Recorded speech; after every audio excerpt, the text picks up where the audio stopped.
Bapa di surga, kami mengucap syukur, terima kasih untuk kasih dan anugerah-Mu yang Kau limpahkan bagi kami. Kami bisa saat ini ada oleh karena Engkau. Terima kasih Tuhan untuk hidup hari ini. Terima kasih untuk kesempatan-kesempatan yang Tuhan beri bagi kami.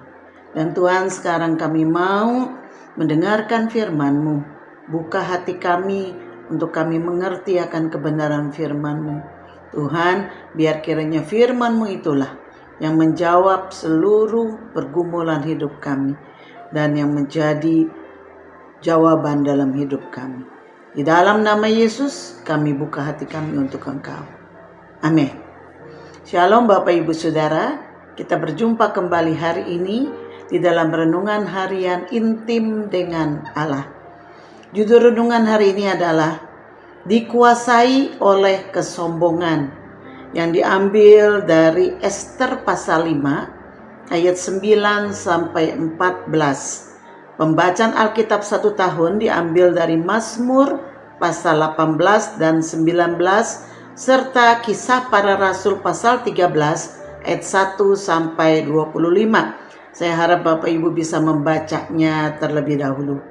Saya akan bacakan Ester pasal 5 ayat 9 sampai 14, demikian.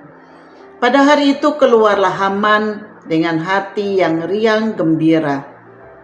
Tetapi ketika Haman melihat Mordekai ada di pintu gerbang istana raja, tidak bangkit dan tidak bergerak menghormati dia, maka sangat panaslah hati Haman kepada Mordekai.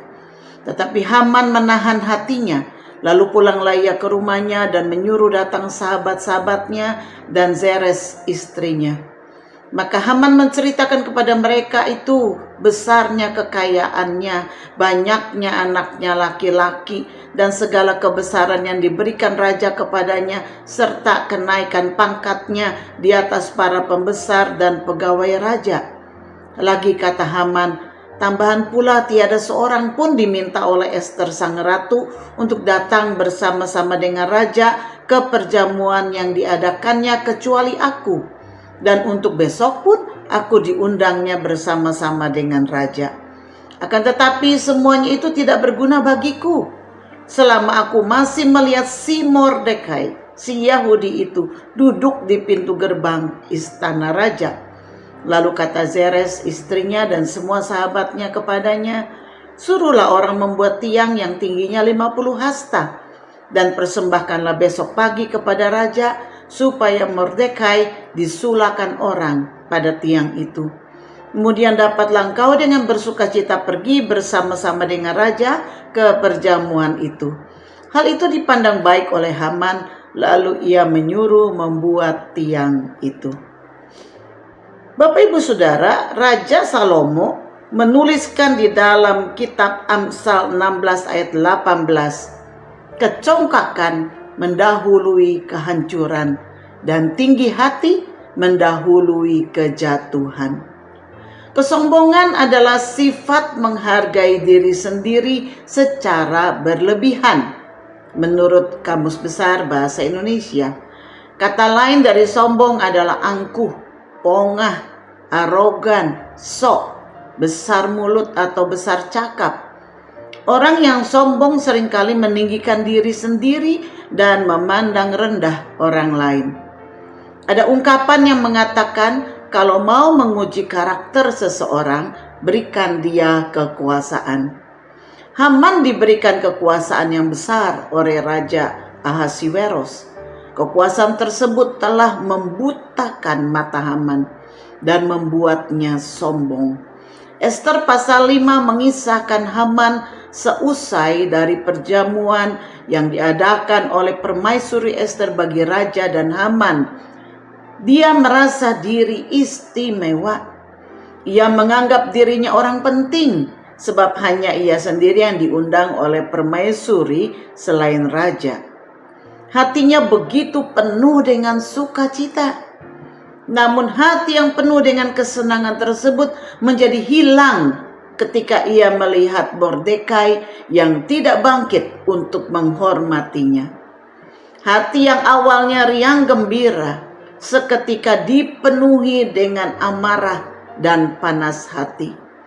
Inilah ciri dari kesombongan, yakni tidak pernah merasa puas, tidak pernah merasa cukup, selalu ingin lebih dan lebih lagi dihormati, dihargai, dimiliki. Kesombongan Haman telah membuat dendam dan hati yang membara untuk melampiaskan hawa nafsu, menghabiskan orang yang dibencinya. Ia langsung merencanakan pembunuhan dan membuat tiang gantungan bagi Mordekai agar keesokan harinya Mordekai bisa digantung, sehingga ia bisa merasakan sukacita kembali. Orang sombong tidak bisa menikmati apa yang ia miliki, melainkan marah atas apa yang tidak ia miliki. Sukacitanya terganggu jika melihat keberhasilan orang lain, atau jika ia tidak memiliki apa yang orang lain miliki. Ini disebabkan karena dia merasa harus lebih hebat dan lebih terkenal daripada orang lain. Kesombongan telah membuat Lucifer dijatuhkan oleh Allah, dan sejak itu ia meracuni hati manusia dengan kesombongan. Hawa jatuh ke dalam dosa karena kesombongan, yakni tergoda untuk memiliki posisi seperti Allah. Kejadian 3 ayat 5. Sejak kejatuhan manusia ke dalam dosa, maka kesombongan merasuk hati manusia, ingin menang sendiri, ingin dihormati. Haman adalah gambaran kondisi hati manusia yang penuh kesombongan. Mungkin itu adalah gambaran dari diri kita. Bersama dengan Adam, kita manusia telah gagal. Namun Yesus sebagai Adam kedua telah menunjukkan jalan yang seharusnya, yakni ia telah mengosongkan dirinya dan mengambil rupa seorang hamba, menjadi sama dengan manusia dan merendahkan dirinya sampai mati di kayu salib. Filipi 2 ayat 7-8. Yesus memberikan teladan kerendahan hati sebagai lawan dari kesombongan. Apa perenungan kita hari ini, saudara? Alkitab selalu memperbandingkan dua hal yang bertentangan. Jalan yang sempit atau jalan yang lebar. Kehidupan atau kematian. Berkat atau kutuk. Kerendahan hati atau kesombongan. Kita diberi kesempatan untuk memilih.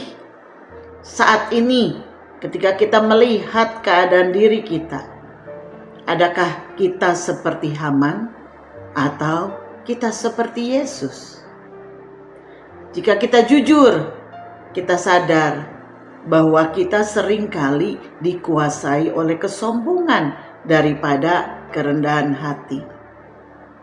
Ingat saudara, kesudahan Haman adalah kebinasaan, sedangkan Yesus menerima kemuliaan. Filipi 2 ayat 9, itulah sebabnya Allah sangat meninggikan dia dan mengaruniakan kepadanya nama di atas segala nama. Jika saat ini kita disadarkan, mari kita merendahkan diri di hadapan Tuhan dan berseru kepadanya bahwa kita membutuhkan anugerahnya yang mengampuni, dan mari kita memohon agar dia membentuk hati kita menjadi hati yang baru, yang rendah hati seperti Kristus. Mari kita berdoa. Bapa, kami telah belajar melihat bagaimana iblis bekerja melalui kesombongan. Sejak manusia jatuh ke dalam dosa, maka kesombongan selalu mengintai hati kami. Sadar atau tidak sadar, kami seringkali jatuh kepada kesombongan. Kami seringkali ingin lebih dihormati. Kami seringkali ingin lebih daripada orang lain. Tuhan, ampuni kami. Kami perlu anugerah-Mu. Kami perlu kasih karunia-Mu yang mengampuni kami.